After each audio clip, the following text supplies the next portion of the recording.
Lumalabas po sa datos ng Philippine Statistics Authority na nasa 12 million ang persons with disabilities dito sa ating bansa.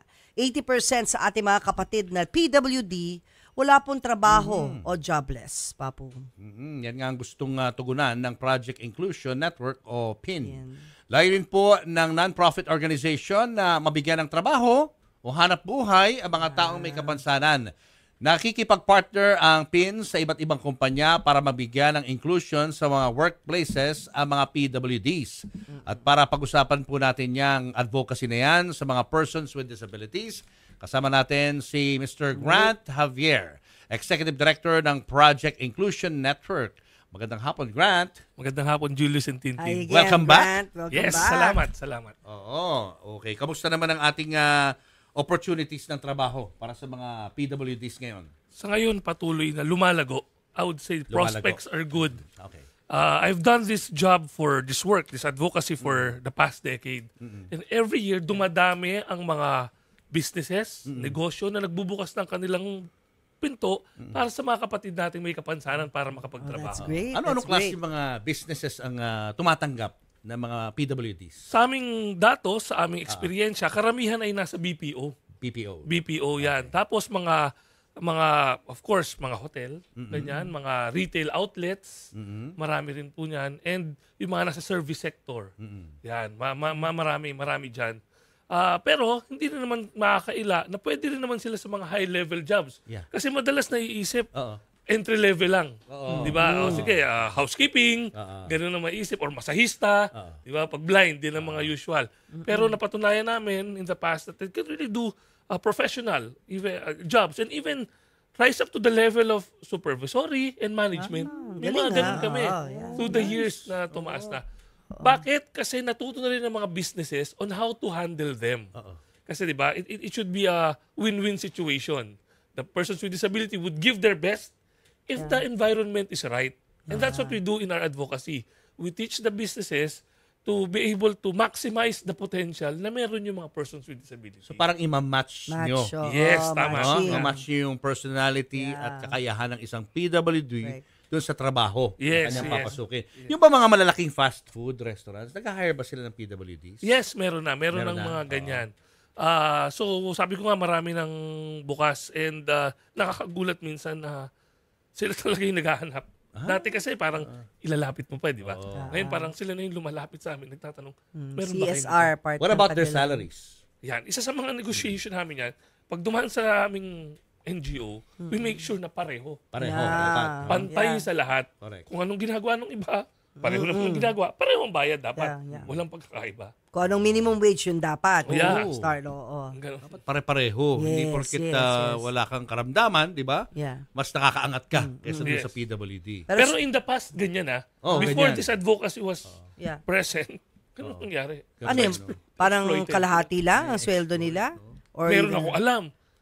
Pamasahe lang ang binibigay. Oo, kasi pero sabi, tinanong ko sila, bakit nyo tinatanggap?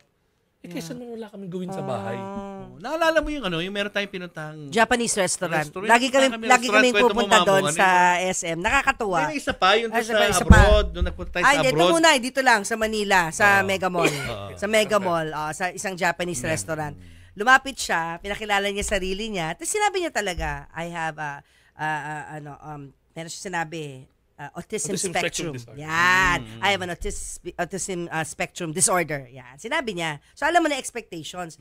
Pero, alam niya lahat na in-order namin. Yeah. Tapos, iba yung magdadala to check kung tama ba yung order versus yung dumating. Tama naman. So, there's a time na medyo nalito yata siya. Sa suklian yata yun eh. So, nag-apologize. Sabi ko, it's okay. Yung manager nag-apologize. Pero mas natuwa ako. Kasi ba't ka lang magagalit? Simpleng barya lang naman yung... Lahat mo nagkakamali. Lahat naman nagkakamali eh. Oo, Pero ang ganda, kasi pag nakikita mo siya, hindi mo iisipin until nagpakilala siya at sinabi niya. Hindi mo isipin eh. Kasi magaling siya magsalita din. Yun. As you were saying. Tapos may isa tayong pinuntahan sa Singapore na isang restaurant. Lahat sila PWD.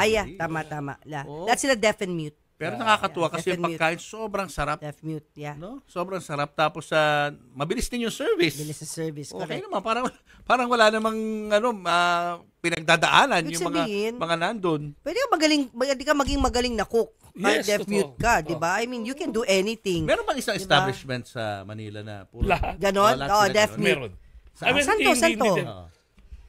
Well, hindi siya Para restaurant. maswerte. Hindi restaurant. Ang isa siya actually partner namin. They are transit housing. Okay.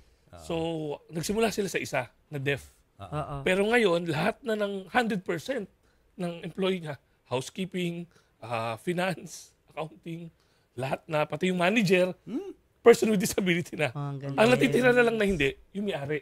Oo. Pero nagsimula lang siya sa isa. Pero Kasi paano na-realize kung ang niya. disability isang mental disability like Psychosocial. like depressed.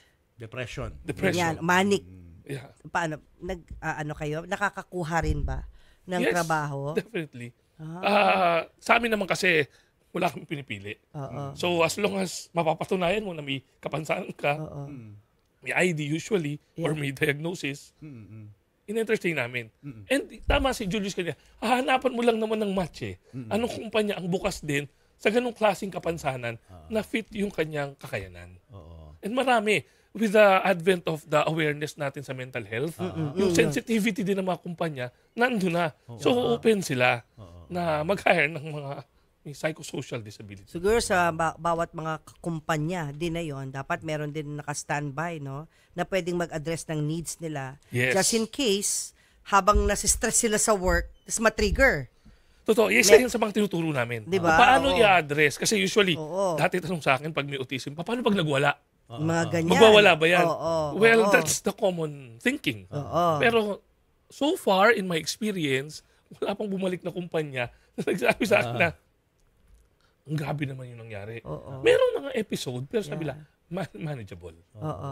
Sabi ko kasi nila, kami rin naman na-stress eh. Pag kami rin nagagalit, tumataas din yung boses namin. Yeah, So, yeah. anong pagkakaiba namin sa kanila? Yeah. Nare-realize sila, pare-pareho rin sila. Same din ba ang requirements sa mga PWDs when it comes to educational attainment? No? Yeah. Tinitingnan din ba yun o mas maluwag sa mga PWDs ang iba't ibang mga kumpanya? Very good question. Sa simula, pare-pareho. Itong dapat, let's say, college graduate na Yeah. itong course. So we try to look. Pero minsan, walang ganon. Pero tinitingnan namin kakayanan. Yeah. It is a sad fact that still a lot of persons with disability in the Philippines are not able to get to tertiary education. Yeah. So, automatically, hindi na sila magka-qualify. Pero very skilled naman. So, what we do, we try to bridge the gap, meet halfway. Ano ba trabahong gagawin yan? Kailangan ba talaga na, for example, receptionist sa hotel or sa mall? Sabi sa akin dati, dapat college graduate, gitong course, ito dapat. Sabi ko, ano mo pang ginagawa? Describe. So, in-analyze namin ang task. Basta kayang gawin ng tao, kahit walang diploma, Yeah. i-test Tsaka, lang nila. willingness to learn. Willingness to Yon, aside from skills. Kasi along the way, kung ano isang receptionist ngayon trabaho, pwede naman siya mag-night classes on proper communication. Gagaling siya eh. Maging magaling siya na 'di ba? Sa communication Yes, skills yes. niya. Again,